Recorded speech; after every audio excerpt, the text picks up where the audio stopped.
నూలు నూలులో శతాబ్దాల గౌరవం, పట్టు పరంపరకు ప్రతీక, సంప్రదాయానికి శాశ్వత చిరునామా సఖీ. నమస్తే, వెల్కమ్ టు సుమన్ టీవీ. నేను పద్మిని. ప్రస్తుతంతో పాటు ప్రముఖ పంచాంగకర్త, వాస్తు జ్యోతిష పండితులు, హస్త సాముద్రిక నిపుణులు మేడికొండూరు విశ్వనాథ్ ప్రసాద్ గారు మనతో పాటు ఉన్నారు. మాట్లాడదాం. నమస్కారం అండి. ఓం మాతా పితృగురుభ్యో నమః. నమస్కారం. ముందుగా మీకు శ్రీ పరాభావనామ సంవత్సర ఉగాది శుభాకాంక్షలు అండి. మీకు కూడా. Thank you sir. రాశి ఫలాలు అనేవి తెలుసుకోవాలి అని అంటే అది సంవత్సరంలో ఒక్క పర్యాయం మాత్రమే తెలుసుకోవాలి అనేది శాస్త్రం పెట్టిన ఒక విధానం, అంతేనా సార్? కాదా? కాదండి, మాస రాశి ఫలితాలు తెలుసుకోవచ్చా? ఇది ప్రతి మాసానికి ప్రతి వారానికి సంబంధించిన ఫలితాలను విశ్లేషణ అనేది ఉంటుంది. కాకపోతే మనకు ఆనవాయితీగా వస్తున్న సాంప్రదాయం ఇది ఉగాది రోజున ఆ సంవత్సరం ప్రారంభ రోజున మనకి రాశి ఫలితాలను అంచనా, ఈ సంవత్సరం ఎలా జరుగుతుంది ఏమిటి అనేది అంచనా వేయటానికి అదొక మనకు ఆనవాయితీ. ఇది ముఖ్యంగా వ్యవసాయ రంగానికి సంబంధించిన వారికి, వ్యవసాయ రంగంలో ఉన్నవారు, వ్యవసాయదారులకు ఈ సంవత్సరం ఏ పంటలు వేయాలి, ఏ రాశి వారు ఏ పంటలు వేస్తే ఎటువంటి ఫలితాలు ఉంటాయి, వర్షాభావ పరిస్థితులకు ఏ సమయంలో ఏర్పడతాయి, దాన్ని బట్టి చెప్తారా? రాజాది నవనాయక ఫలితాలను బట్టి దాని విశ్లేషణ ఉంటుంది. కాబట్టి రాశి ఫలితాల విశ్లేషణ మనకు ఉగాది రోజు చేయటం ఆనవాయితీ. కానీ ప్రతి వార ఫలితాలను విశ్లేషించవచ్చు, దిన ఫలితాలను విశ్లేషించవచ్చు. సో ఆనవాయితీ ప్రకారమే డెఫినెట్గా ఉగాది నాడు చూసుకుంటాము. అలాగే పంచాంగకర్తలు చేసేటటువంటి విశ్లేషణ ఇంకాస్త ఎక్కువ విశ్లేషణాత్మకంగా ఉంటుంది. ఎందుకంటే వారికి పరిపూర్ణ అవగాహన ఉంటుంది గోచారం ఎలా ఉంటుంది అనేది. ఒక పంచాంగకర్తగా సుమారు ఒక 30 సంవత్సరాల నుంచి కూడా పంచాంగాల్ని రాస్తూ ఉన్నారు.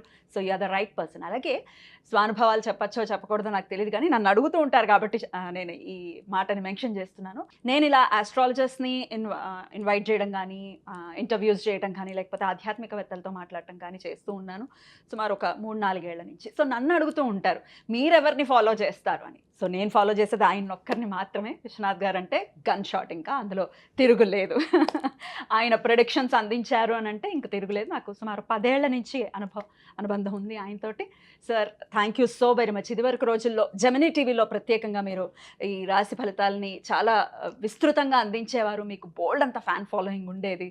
సో మళ్ళీ ఎన్నాళ్ళ గ్యాప్ ఉంది సార్ ఇప్పటికి? 10 సంవత్సరాల గ్యాప్ తర్వాత నా రిక్వెస్ట్తో మీరు మళ్ళీ ఈ ఉగాది రాశి ఫలితాలని అందించడం కోసం మా ప్రేక్షకుల కోసం ఇచ్చేశారు. అందుకు వారందరి తరపున, నా తరపున ప్రత్యేకమైన కృతజ్ఞతలు సార్. థ్యాంక్స్ అండి. సో ఇక ద్వాదశ రాశులకి కూడా ఉగాది నుంచి ఎలా ఉండబోతోంది, వారు ఎటువంటి విధి విధానాలని ఖచ్చితంగా పాటించాలి, ఏ విషయాల్లో జాగ్రత్తలు తీసుకోవాలి, ఇవన్నీ ఒక్కసారి మీ ద్వారా తెలుసుకోవాలనుకుంటున్నాను. అలాగే పంచాంగ శ్రవణం కూడా ఉంటుంది. సార్ చేసేటటువంటి పంచాంగ శ్రవణం ఉగాది రోజు లైవ్ ఉంటుంది. పొద్దున్న 8ంటికి నేను అందించేటటువంటి ప్రయత్నం చేస్తాను. మన ఛానల్లో మీరు వీక్షించవచ్చు. మరి మొదలు పెడదామా సార్? తప్పకుండా అండి. మరి ముందుగా మేషరాశి వారికి ఎలా ఉండబోతోందో మీ ద్వారానండి. తప్పకుండా అండి. ముందు మేషరాశి.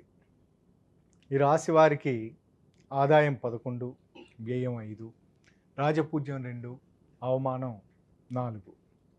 ఈ రాజపూజ్య అవమానాలు, ఆదాయ వ్యయాలు ఇవి ఉగాది వారాధిపతిని అనుసరించి నిర్ణయించేవి.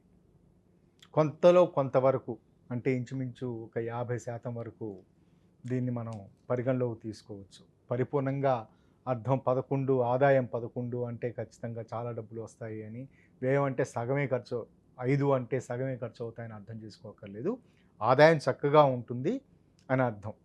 అంటే ఇంచుమించు ఒక 50% వరకు ఆదాయ వ్యయాలు, రాజపూజ్య అవమానాలు, వీటిని పరిగణలోకి తీసుకొని మనం జాగ్రత్తగా వ్యవహరించడానికి ఇది ఈ అంచనా ఉపయోగపడుతుంది.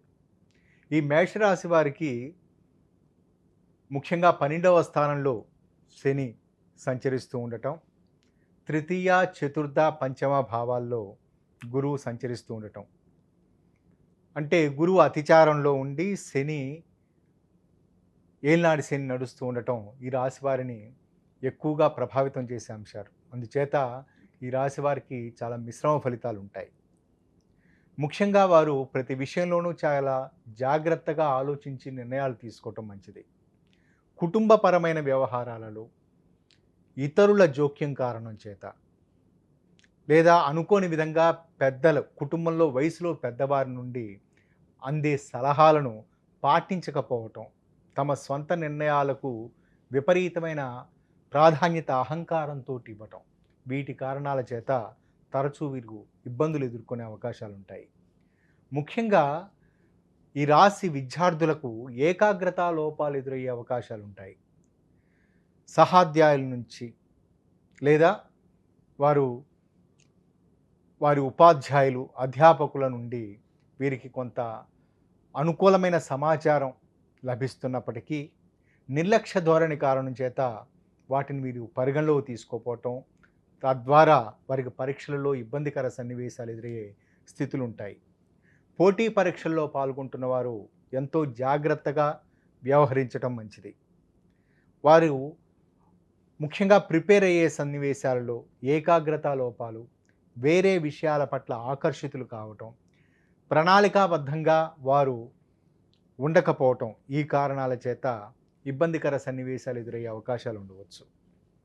ముఖ్యంగా గురువు చతుర్థంలో సంచరిస్తున్న సమయంలో, అంటే 1/6/2026 నుండి వారికి చతుర్థంలో గురువు సంచరించే సన్నివేశాలు ఉంటాయి. ఆ సన్నివేశంలో అప్పటి నుంచి 30/10/2026 నుండి 24/1/2026 మధ్యకాలంలో ఈ రాశి విద్యార్థులు చాలా జాగ్రత్తగా వ్యవహరించడం అవసరం. ఉద్యోగులకు సంబంధించి వారికి అనుకూలమైన ఫలితాలు ఉంటాయి, కానీ అనుకోని విధంగా వారి స్వయంకృత అపరాధాల కారణం చేత అధికారుల ఆగ్రహానికి గురయ్యే అవకాశాలు ఉండవచ్చు.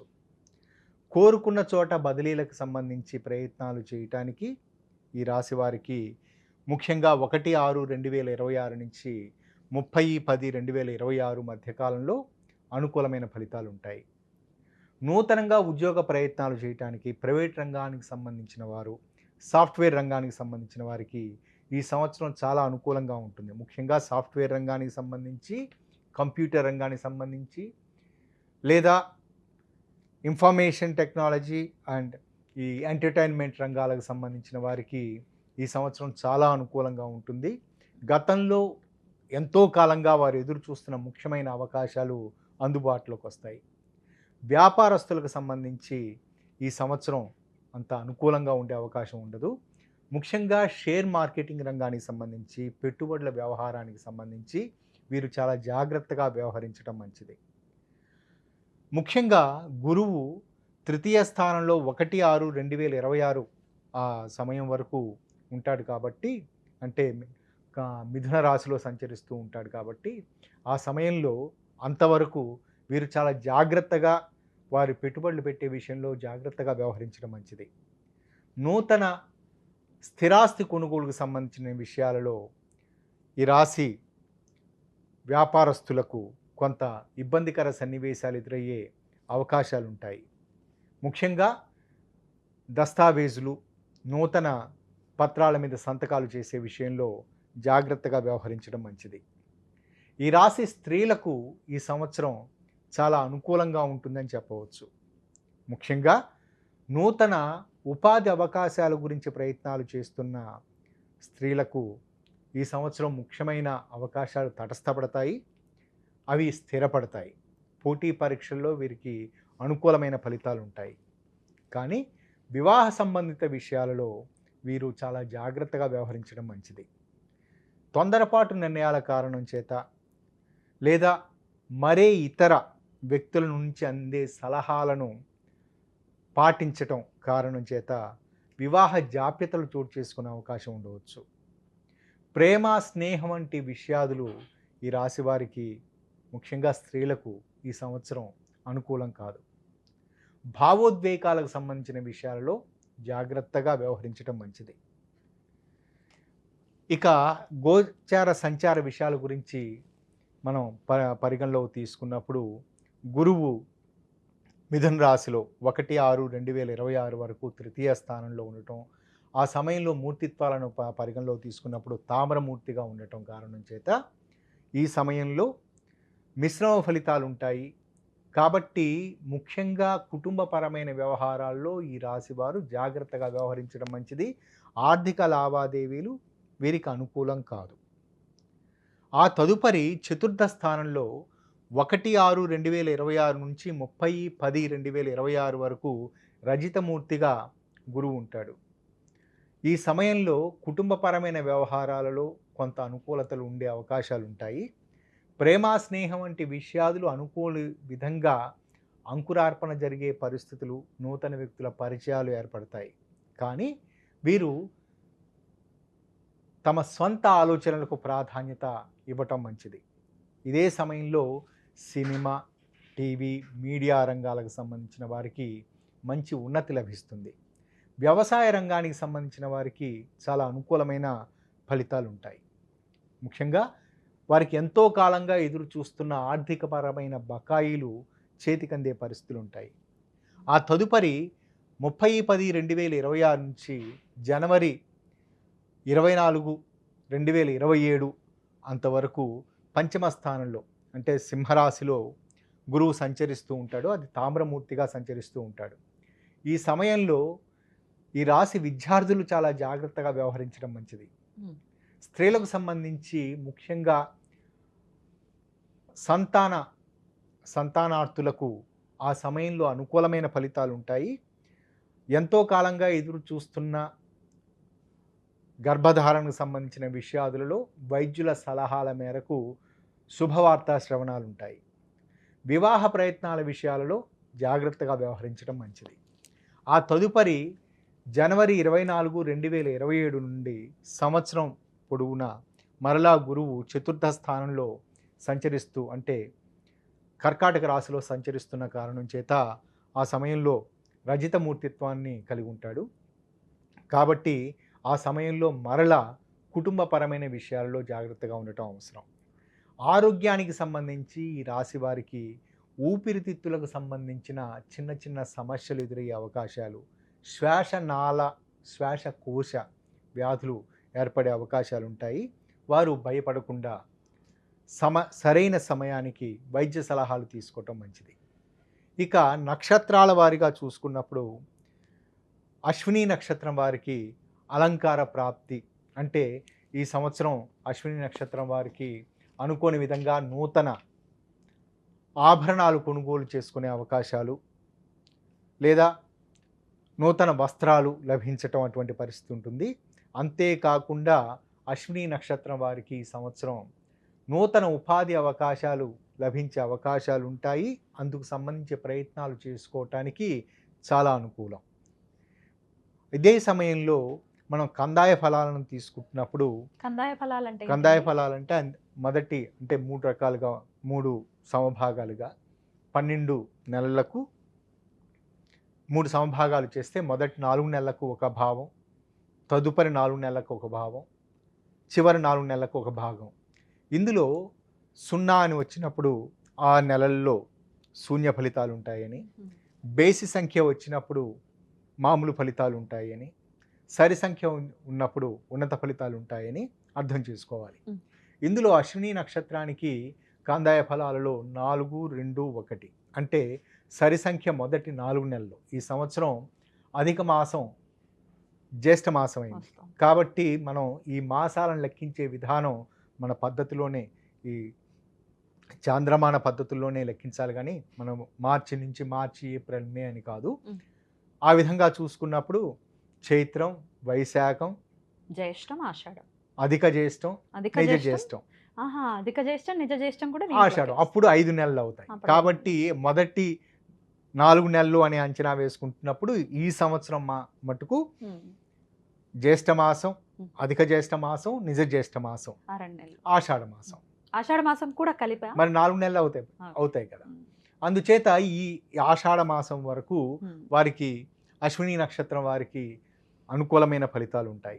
ఆ తదుపరి 4 నెలలు వారికి 2 నెలలు, అది కూడా 2 నెలలు కాదు 2, అది కూడా అనుకూలంగా ఉంది. అంటే సరి సంఖ్య ఉంది కాబట్టి ఆ సమయంలో అనుకూలమైన ఫలితాలు ఉంటాయి. ఆ తదుపరి బేసి సంఖ్య 1 అని వచ్చింది.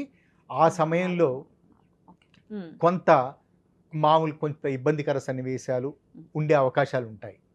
ఆ తదుపరి భరణి నక్షత్రం వారికి ఆరోగ్య సమస్యలు ఉత్పన్నమయ్యే అవకాశాలు ఉంటాయి. ముఖ్యంగా ప్రయాణాలు చేసే సందర్భాలలో ఈ రాశి వారు జాగ్రత్తగా వ్యవహరించటం అవసరం. కానీ ఉద్యోగ సంబంధిత విషయాదులలో ఈ రాశి వారికి అనుకూలంగా ఉంటుంది. విద్యార్థులకు తీవ్రమైన మానసిక పరమైన ఒత్తిడి ఉండే అవకాశం ఉంటుంది. నూతన పెట్టుబడులకు సంబంధించి నిర్ణయాలు తీసుకోవటానికి అనుకూలం. స్థిరాస్తి లాభాలు ఖచ్చితంగా అనుకూలిస్తాయి. పూర్వార్జితాలు, పిత్రార్జితాలు ఈ రాశి వారికి అనుకూలమైన ఫలితాలు ఉంటాయి. కందాయ ఫలాల గురించి చూసుకుంటున్నప్పుడు మొదటి 4 నెలలు వారికి మొదట 7-0-3 అని వచ్చింది. మొదటి 4 నెలలు ఆ సమయం వారికి కొంత ఇబ్బంది కలిగే పరిస్థితులు ఉంటాయి. ఆ తదుపరి 4 నెలలు శూన్య ఫలితాలు ఉన్నాయి. మరలా ఆ తదుపరి 4 నెలలు మరలా బేస్ సంఖ్య 3 అని వచ్చింది. సంవత్సరం పొడుగునా కూడా ఈ సంవత్సరం అంతా వారికి ఒడిదుడుకులు ఉండే అవకాశాలు ఉంటాయి. ఆ తదుపరి కృత్తికా నక్షత్రం వారికి, కృత్తికా నక్షత్రం మొదటి పాదం మేషరాశిలో ఉంటుంది. ఆయుర్వృద్ధి అంటే, ఆయుర్వృద్ధి అని చెప్పడం అంటే ఎంతో కాలంగా దీర్ఘకాలికంగా రుగ్మతలను ఎదుర్కొంటున్న వారికి ఈ సంవత్సరం వారికి అనుకూలమైన ఫలితాలు ఉంటాయి. ఉపశమనం లభిస్తుంది అని చెప్పవచ్చు. అంతేకాకుండా కృత్తికా నక్షత్రం వారికి ఈ సంవత్సరం ఆర్థికపరమైన లావాదేవీల్లో పూర్వార్జితాలు, పిత్రార్జితాలు చేతికి అందే పరిస్థితులు ఉంటాయి. ఎంతో కాలంగా భార్యాభర్తల మధ్య సఖ్యతా లోపాలతో ఉన్నవారికి ఈ సంవత్సరం అనుకూలమైన ఫలితాలు ఉంటాయి. విడాకుల ప్రయత్నాలలో ఉన్నవారు వాటిని వాయిదా వేసుకోవటం మంచిది. ఎందుకంటే భార్యాభర్తల మధ్య బహుశా శని 12వ రాశిలో సంచరిస్తూ ఉన్నాడు కాబట్టి, ఆ సమయంలో రజితమూర్తి కాబట్టి కొంచెం విడాకుల ప్రయత్నాల్లో ఉన్నవారు కొంచెం జాగ్రత్తగా వ్యవహరించిన సందర్భాలలో, కొంత గ్యాప్ ఇచ్చిన సందర్భాలలో వారి మధ్య పునఃసఖ్యత ఏర్పడే పరిస్థితులు ఉంటాయి. ఇక కందాయ ఫలితాలను చూసుకుంటున్నప్పుడు 2-1-0 అంటే మొదటి 4 నెలలు వారికి మామూలు అనుకూలమైన ఫలితాలు ఉంటాయని చెప్పవచ్చు. ఆ తదుపరి 4 నెలలు వారికి బేస్ సంఖ్య 1 వచ్చింది కాబట్టి కొంత ఒడిదుడుకులు అంటే ఇబ్బందులు ఎదుర్కొనే పరిస్థితులు ఉంటాయి. చివరి 4 నెలలు వారికి శూన్య ఫలితం ఉండే పరిస్థితులు ఉంటాయి. ఇవి మేషరాశి వారికి సంబంధించిన రాశి ఫలితాలు. అద్భుతం అండి. ఇలా అంటే కాందాయ ఫలాలు ఉంటాయనేది నేను మొదటిసారి తెలుసుకునేటటువంటి పరిస్థితి. అయితే వీటిని ఖచ్చితంగా కన్సిడర్ చేసుకుంటూ ఏ ఏ విషయాల్లో జాగ్రత్తలు తీసుకోవాలి, ఏ విషయాల్లో చాలా బాగుంటుంది అనేది చాలా చక్కగా అందించారు. కాబట్టి ఈ సంవత్సరం అంతా కూడా ఎలా ఉన్న రాశి ఫలితాలు ఎలా ఉన్నా కూడా వాళ్ళ జీవితాలు ప్రశాంతవంతంగా వెళ్ళాలి మన వాళ్ళకని మనస్ఫూర్తిగా కోరుకుంటూ, ప్రత్యేకమైన ఆరాధన విధానం ఏదైనా చెప్తారా? ఈ రాశి వారికి ముఖ్యంగా కుజునికి సంబంధించిన శాంతి విధానాలు ఆచరించుకోవటం మంచిది. ముందు వివరించినట్లుగా ఆరోగ్య సమస్యలు, వ్యయస్థానంలో శని సంచారం, రాశి అతిచారం, గురువు అతిచారంలో ఉండటం, వీటి కారణాల చేత రాష్ట్రాధిపతికి సంబంధించి ఏదైనా శాంతులు చేసుకోవటం అవసరం. కుజునికి సంబంధించి ఏదైనా శాంతి విధానాలు, దగ్గరలో ఉన్న ఆంజనేయ స్వామి దేవాలయానికి తరచూ సందర్శిస్తూ ఉండటం, అది సింపుల్గా సరిపోతుంది. చాలా చక్కగా తెలియజేశారు. కృతజ్ఞతలండి. నెక్స్ట్ వీడియోలో వృషభ రాశి గురించి తెలుసుకుందాం. నమస్కారం అండి. నమస్కారం.